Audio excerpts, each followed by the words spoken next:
अस्सलाम वालेकुम। पिछली बार मैंने कोई आपको नी के बारे में बताया था। हमारे यहाँ बड़ा कॉमन प्रॉब्लम है जॉइंट पेन का, स्पेशली नी पेन का। जब भी पेशेंट आते हैं उसमें से 50% से 60% लोगों को शिकायत होती है घुटनों के बारे में।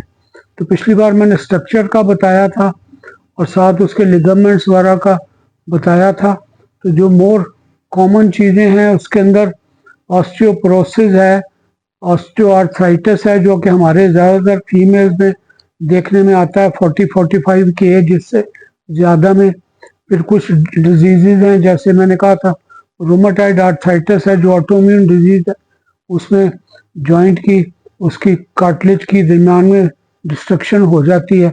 इसी तरह रूमेटिक आर्थराइटिस है, वो बचपन में जरासीम की वजह से होता है और वो भी ऑटोइम्यून डिजीज़ है। उसके अंदर भी अपनी डिफेंस अपने घुटनों के स्ट्रक्चर से और हार्ट के वैल्व के खिलाफ इस्तेमाल होती है। फिर गाउट है, सूडो गाउट है, और कुछ रेयर डिजीज़ हैं जो मैंने अपनी देखी हैं। पेजेट्स डिजीज़ है और एक ऑस्टियोजेनिस इम्परफेक्टा है, ब्रिटल बोन डिजीज़ है। तो आज थोड़ा थोड़ा मैं टच करूंगा। पहले तो ऑस्टियोपोरोसिस बड़ा कॉमन है। ये इसके एक तरह का ये सिस्टेमिक स्केलेटल डिसऑर्डर है जिसके अंदर बोन का वजन कम हो जाता है और उसके अंदर माइक्रोस्कोपिक लेवल पे उसके डिज़ाइन में, उसकी आर्किटेक्चर में चेंजेस आ जाती हैं और उसके अंदर इजी फ्रैक्चर्स हो जाते हैं। तो उनकी डायग्नोसिस के लिए जो है ना, वो नॉर्मली हमारा बोन डेंसिटी स्कैन आजकल बड़ा कॉमन है, कर लेते हैं, और डेक्सा स्कैन भी इसको कहते हैं। दवाइयों में उसके लिए बिसोफॉस्फोनेट्स जो है ना, ओरल भी और टीकों की शक्ल में भी मिलता है। डाइट बेहतर करें, एक्सरसाइज रेगुलर करें और गिरने वरने से बचाएं तो काफ़ी हद तक ऑस्टियोपोरोसिस को हम कंट्रोल कर सकते हैं। तो इससे बड़ा टॉपिक ऑस्टियोआर्थराइटिस है जो कि बड़ा कॉमन है, और ये डीजनरेटिव जॉइंट कंडीशन है जिसमें जॉइंट के अंदर डीजनरेशन होती है, जिसकी वजह से दर्द हो सकती है, स्वेलिंग हो सकती है, स्टिफनेस हो जाती है, आपको चलने वलने में मुश्किल पेश आती है और मोबिलिटी आपकी लिमिट हो जाती है। तो ये जो सारी चीज़ें हैं ना ऑस्टियोआर्थराइटिस में लगती हैं, और ये सारे जॉइंट इन्वॉल्व हो सकते हैं। कोई भी टिश्यू उसके साथ साथ जॉइंट के इर्द गिर्द वो भी इसके अंदर इन्वॉल्व हो जाया करता है। तो इसके कॉजेज में इंजरी भी हो सकती है, किसने सर्जरी कराई है उन लोगों को ऑस्टियोआर्थराइटिस ज़्यादा हो जाता है। उम्र के साथ इसका इंसिडेंस बढ़ता जाता है। और ओवर यूज़ है, आप बहुत ज़्यादा एक्सरसाइज करते हैं तो आपके जो दोनों बोन्स, एक आपकी फीमर और नीचे की टिबिया, आपस में उसके अंदर डिस हो जाता है ओवर यूज़ की वजह से। वो बोन, जैसे हम पंजाबी में कहते हैं कि घिसने लग जाती हैं, तो वो आपस में टकराती हैं। लोग कहते हैं जी नी में गैप आ गया, तो गैप तो आने से तो दर्द हो नहीं सकती, गैप कम होने से दर्द होती है। प्रॉब्लम यह है कि अगर आपका जो बोन है ना एक तरफ से टकराना शुरू कर दे और दूसरी तरफ से उसका गैप बढ़ जाता है, तो जाहिर है फिर उसको गैप कर सकते हैं, वरना गैप ज़्यादा होने से दर्द तो होती नहीं है। तो ये है। फिर वेट बड़ा इंपॉर्टेंट है। ज़्यादा वेट से आपका इसके अंदर जो जॉइंट्स जो है ना जल्दी इन्वॉल्व हो जाते हैं, जल्दी ऑस्टियो आर्थराइटिस हो जाता है। फीमेल्स मेल के मुकाबले में कंपैरेटिवली ज़्यादा इफेक्टेड होती हैं। और ये जो ओवर टाइम इसकी क्यों क्योर व्योर होती कोई नहीं है कि जो एक बार ऑस्टियोआर्थराइटिस सेट इन हो गया तो उसकी क्योर नहीं है कोई, वो तो लाइफ लॉन्ग चीज़ है, आहिस्ता आहिस्ता बढ़ती रहती है। तो उसको रोकने के लिए हम कर सकते हैं कि जी क्या कर रहे हैं। मसला एक उसके अंदर वही मैंने कहा था, पेन है, स्टिफनेस है, और बाकी आपका वजन ज़्यादा होने से कार्टिलेज जो है ना वो उसके अंदर उसका मास, उसकी थिकनेस कम होती जाती है।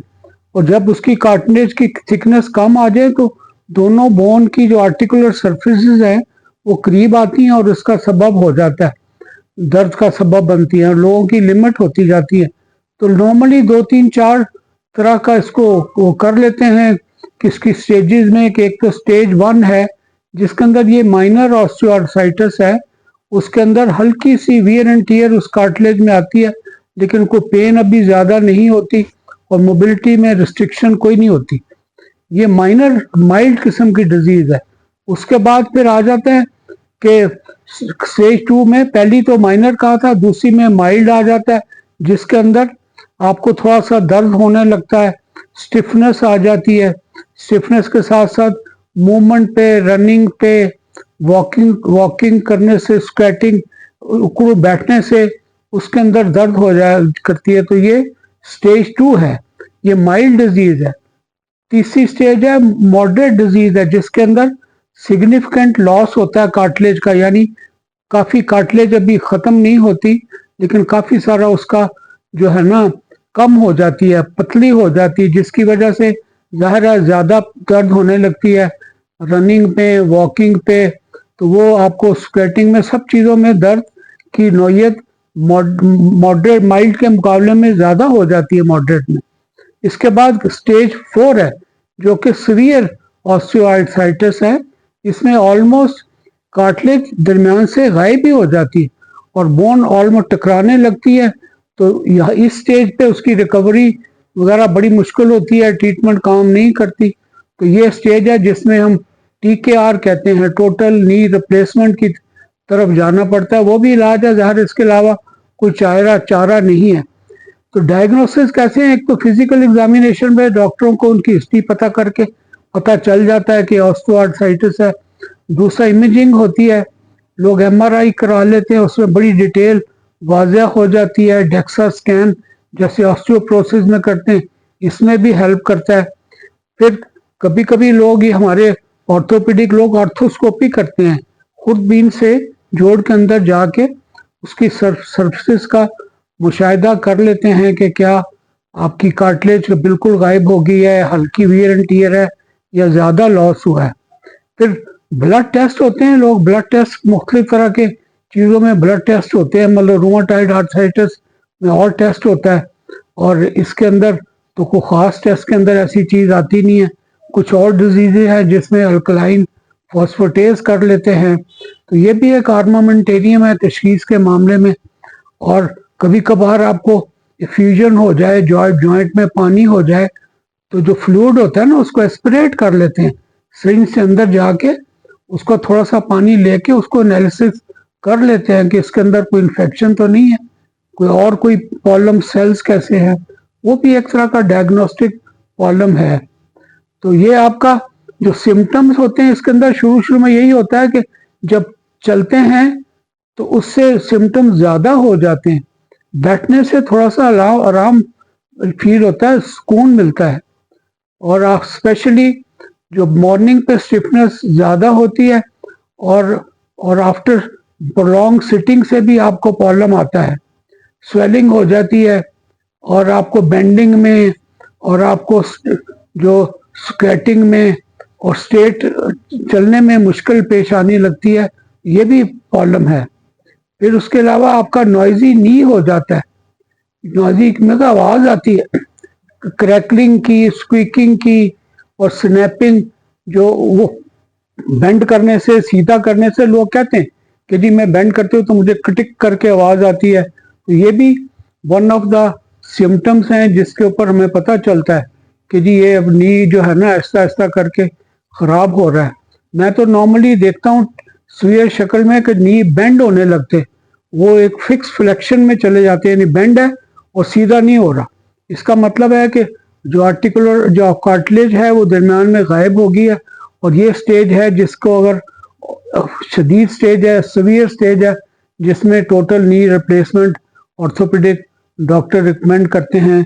तो माइनर, माइल्ड, मॉडरेट के अंदर फिजियोथेरेपी और चीज़ें जो है ना काम करती हैं। तो नॉर्मली ट्रीटमेंट जो घुटनों के लिए मैं कहता हूँ, सीढ़ियाँ चढ़ना जो है ना वो ज़्यादा अच्छा नहीं है, वेट उठा के चढ़ना और भी अच्छा नहीं है। तो सिंपल वॉकिंग प्लेन सरफेस पे करते रहना चाहिए।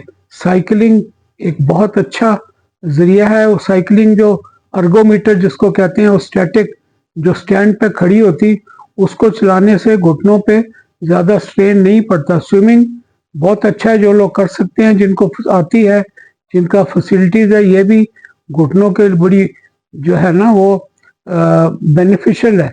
उसके बाद दवाइयाँ हैं, non steroidal anti inflammatory drugs है, इनके बारे में आइबोप्रोफेन हो गई, ये अच्छी है। दूसरी और भी दवाइयाँ हैं, एहतियात करनी चाहिए कि ये in the long run kidneys के लिए और आपके मैदे मुद्दे के लिए भी अच्छी नहीं है। अगर लेनी पड़े तो खाने के बाद लेना चाहिए। उसके बाद इनके इंजेक्शन होते हैं, हाइलोयूरोनिक जो है ना एसिड के इंजेक्शन है, वो 2-3 नामों से आते हैं। ये एक तरह का स्लिपरी सा और बड़ा ऑयली सा मटेरियल है जो कि डॉक्टर्स आप जोड़ के अंदर टीका लगाते हैं। ये आमतौर पे ये मुर्गे की कोम होती है ना, कलगी जिसको हम कहते हैं, ये वही चीज़ है। हाइलोयूरोनिक एसिड में वो बड़ी रिच है, वो उसको उन्होंने बड़ी देर इस्तेमाल किया। उसके भी इंजेक्शन बनते हैं, ओरल शक्ल में भी लिया जाता है, सेफ है। लेकिन क्योंकि ये मुर्गी की सोर्स है इंजेक्शन से, कभी कभी एवियन किस्म की यानी परिंदों के अंदर जो एलर्जी वाला प्रॉब्लम है, जो आपकी इम्यून डिजीज है, उसके अंदर आप बॉडी रिएक्ट करती है, तो आजकल सिंथेसाइज कर लेते हैं और बड़े कॉमन लोग देते हैं। मुझे तो ज़्यादा मैंने तो कभी नहीं दिया। मैंने तो आज तक जो इंट्रा आर्टिकुलर स्टीरॉयड दिया, एक ओनली पेशेंट जो जिनको मैंने दिया जो घुटने के अंदर, वो मेरी मदर थी। वो मैं जब डॉक्टर बन रहा था, स्टूडेंट था, हमेशा शिकायत करती थी कि मुझे घुटने में दर्द है, घुटने में दर्द है। मैं भी ऐसे कहता था कि आप एक्सरसाइज करें, एक्सरसाइज। तो एक दिन जब डॉक्टर बन गया तो हमारे सामने हमारे मेडिकल वार्ड में हमारे सीनियर्स ने एक पेशेंट को इंट्रा आर्टिकुलर स्टीरॉयड दिए। तो मैंने देख रहा था, मैंने मुकम्मल देखा भी नहीं, हमारा टाइम ख़त्म हो गया, चले गए। तो मैंने कहा अच्छा अम्मी मैं ट्राई करता हूँ आपको। तो मैंने स्टीरॉयड का टीका लेके और कुछ ज़्यादा पानी उबाल के रुई के साथ साफ किया और मैंने अंदाज़ा लगा के कि यहाँ पे मैं गैप में चला जाऊँगा, तो मैंने इंजेक्शन से अंदर गया और उसको प्लंजर को खींचा, उसके अंदर कोई ब्लड फ्लो नहीं था, तो मैंने इंजेक्ट कर दिया। ये अब मैं आपको बताऊं पहला और आखिरी इंट्रा आर्टिकुलर इंजेक्शन था जो मैंने दिया, और वो भी अपनी सबसे कीमती चीज़ को, मदर को। लेकिन अल्लाह का करना हुआ कि वो फिर इतना पुरसकून हो गई कि उनके 8-10 साल तक उनको घुटने में दर्द रही नहीं। उसके बाद तो मैंने एक आध बार, एक और कंडीशन होती है पुल्ड एल्बो। पुल्ड एल्बो में तो आप उसको रिड्यूस कर लेते हैं, उसको प्रोनेशन करके। मुझे पता है वो मेरे बेटे हसन को हो गई थी, तो मैंने उसको मनूवरिंग मुझे पता थी, तो मैंने उसको बुलाया। उसने कमीज उतार रहा था, वो उतर नहीं रही थी, बटन खोल नहीं रहा था कफ का। उसने कमीज को अपने पाँव के नीचे रख के तो जोर से एल्बो को खींचा, तो उसकी ये जो रेडियल साइड का जॉइंट है ना, वो डिसलोकेट हो जाता है। तो मैंने उसको प्रोनेशन करके उसको फिर सीध करके और उसको बिल्कुल सीधा किया, और इस साइड पे जो रेडियल हेड था उसको अपनी जगह लगाया, तो वो फौरन ही ठीक हो गया। उसके फौरन बाद से वो पहले हाथ पाथ हिला नहीं रहा था, करने लग गया। लेकिन आजकल बड़ा कॉमन है, लोग उसको इंट्रा आर्टिकुलर देते हैं, स्टीरॉयड भी देते हैं और हाइलोयूरोनिक एसिड देते हैं, जो बड़ा कॉमन है। फिर घुटनों की TKR होता है, टोटल नी रिप्लेसमेंट वाला है, और इसके अलावा फिजियोथेरेपी है, रिहेबिलिटेशन है, और बैंड इस्तेमाल करते हैं। मैंने पिछली बार भी कहा था कि आप घुटने को सीधा रख के एक बालिश उठाना है पहले, अगर उठा लेते हैं तो फिर दूसरे पाँव के वजन से उठाना है। उससे ये घुटने के इर्द गिर्द के जो मसल्स हैं ना, जो मैंने बताया था लैटरल और मीडियल कोलैटरल लिगामेंट्स है, क्रूशिएट लिगामेंट है, उसमें आ जाता है।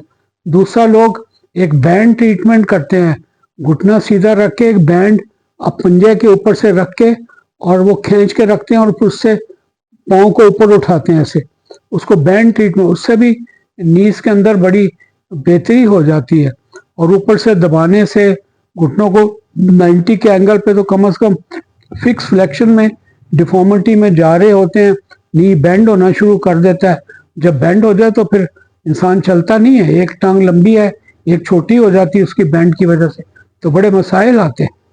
तो इसका फिर ट्रीटमेंट में लोग तरह तरह के घुटनों के लिए कहते हैं कि जी घुटनों के लिए जो नेचुरली लोग कहते हैं 7 तरह के जो ड्रिंक है ना, जो नेचुरल रेमेडीज हैं वो करें। सबसे अच्छी तो हाइड्रेशन है। पिछली बार भी मैंने कहा था कि बेस्ट ड्रिंक आपका घुटनों के लिए है पानी, इससे अच्छा कोई ड्रिंक नहीं है। उसके बाद 7 तरह की डोमेस्टिक रेमेडीज हैं, जिसके अंदर नेचुरल रेमेडीज कह लें, एक तो अदरक है, जिंजर। ये जिंजर जो अदरक है ये एंटी इंफ्लेमेटरी है, सोजिश कम करता है। और ये इसके अलावा आपका एक तरह का समझ लें कि आपका एंटी अल्सर भी है। और ये इसके अलावा जो और भी इसके अंदर बहुत सारी क्वालिटीज़ हैं, ये आप खा भी सकते हैं, ऊपर लगा भी सकते हैं। तो दोनों सूरतों में अदरक का फ़ायदा होता है नी पेन में। फिर हल्दी है, बड़ा कॉमन है, बचपन से हम देखते आए। हमारे मुर्गियाँ मुर्गियाँ कोई बिल्ली ने हमला कर दिया, कोई जख्मी होगी तो मेरी मदर उस पर वो लगा दिया करती थी। हमने भी एयर गन से शिकार शिकुर करते थे, कभी कोई जानवर गिर जाना, उसका विंग वगैरह टूट जाना, तो हम लोग उसको हल्दी लगा लेते थे। दिल नहीं करता था मारने का, अफसोस भी होता था, लेकिन बचपन था। छठी सातवीं आठवीं में एयर गन होती थी डायना की, नंबर 1 नंबर, उससे हम दरख्तों वरख्तों पे शिकार करते थे।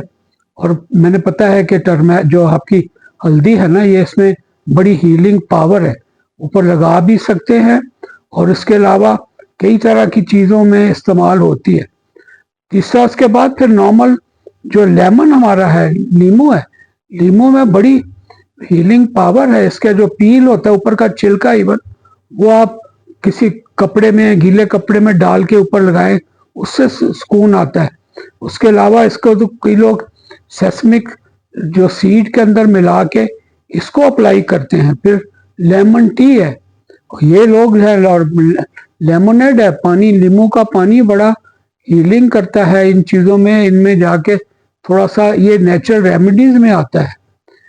फिर इसके अलावा आपका कुछ कुछ ऐसी चीज़ें हैं कि इन जो पेपर है, ये लाल रंग की मिर्चों की तरह की, रेड कलर की मिर्चें ही लगती हैं, लेकिन उससे ज़रा थोड़ी सी फाइन होती हैं, इसका टेस्ट ज़रा थोड़ा सा ज़्यादा। ये लोग ऊपर पेन रिलीवर के तौर पे लगा लेते हैं, कंज्यूम भी करते हैं।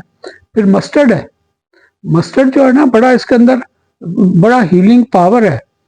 इसके साथ आपका ब्लड फ्लो इंक्रीज कर जाता है। जहाँ ब्लड फ्लो इंक्रीज करेगा वहाँ पे न्यूट्रिएंट, वहाँ पे कैल्शियम सारी अच्छी मिकदार में पहुँचेंगे, तो वो भी हीलर का काम करता है। फिर एप्सोन सॉल्ट है, ये मैग्नीशियम का सप्लीमेंट है। मैग्नीशियम बहुत ज़्यादा काम की चीज़ है। ये उसको भी ये इसके अंदर भी फ्लो ज़्यादा करता है, ये उसके अंदर सर्कुलेशन आपकी जो है ना बेहतर करता है, उससे हीलिंग होती है। फिर इसके अलावा इसके साथ साथ आपका ये पेन रिलीवर भी है, तो ये डायरेक्टली आप ऊपर लगा सकते हैं, अप्लाई कर सकते हैं। और मैग्नीशियम सप्लीमेंट्स भी लेने जो है ना, ये घुटनों शुटनों की दर्द के लिए, ऑस्टियोआर्थराइटिस में बड़ा हेल्प करते हैं। तो ये ऐसी चीज़ें हैं जो कि बहुत काम की चीज़ें हैं, और ये 6-7 रेमेडीज हैं जो कि करते हैं। लेकिन अगर आपका प्रॉब्लम ज़्यादा है तो डॉक्टर को बताइए, कोशिश करें कि जो दर्द की दवाइयाँ मिनिमम करें, क्योंकि दर्द की दवाइयाँ बहुत लॉन्ग रन, मैंने बताया था, गुर्दों के लिए और मैदे के लिए अच्छी नहीं है, अल्सर बना देती हैं, ज़ख़म हो जाता है। तो ये चीज़ें हैं, मैं मकसद बता रहा हूँ कि बहुत ज़्यादा लंबा ना हो जाए तो लोग फिर बोर हो जाते हैं। तो बेस्ट जो दोबारा मैं मेंशन करूँगा, बेस्ट चीज़ जो घुटनों के लिए है वो नॉर्मल पानी है। अपने हाइड्रेशन ठीक रखेंगे तो ये चीज़ें कम होती हैं इंशाल्लाह। अपना ख्याल रखें। अल्लाह हाफिज़, अस्सलाम वालेकुम।